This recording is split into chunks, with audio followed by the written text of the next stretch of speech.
Passion Week, Thursday. Call it Maundy Thursday. It is the evening of what we say is the Last Supper. And so with this one was something I've been praying about since I started this series, how to depict it. And wanted to convey an offering. And so in every aspect of what we see in that evening of the Last Supper is an offering of our Lord Jesus. And so inside this outstretched hand is elements and also an action. So we typically see and are familiar with the Lord's Supper, the elements of the cup and what was in the cup, and then the bread. And then also the action of washing the disciples' feet, an act of humility.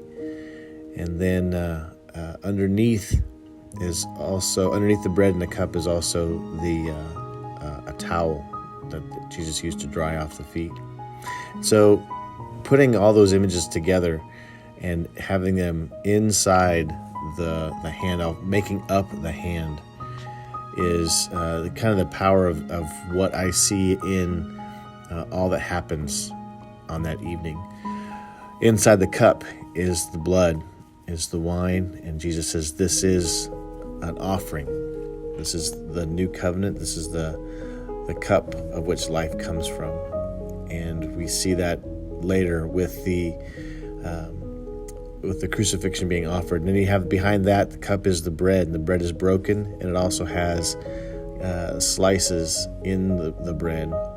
And that represents the punishment that Jesus took, that his body was punished, was beaten, and then broken as a payment for a sin that was not his, it was ours. And behind that is a different part of where Jesus is going. You know, we've been talking about and looking at Jesus is traveling towards the cross, but it's actually after the cross. And so this imagery behind the hand of the offering is the opening of the tomb, the glory. And so through this whole process has been an action, an activity of remembering who Christ is in our lives. So as we look up close, we see all the elements that make up Jesus' final and best offering.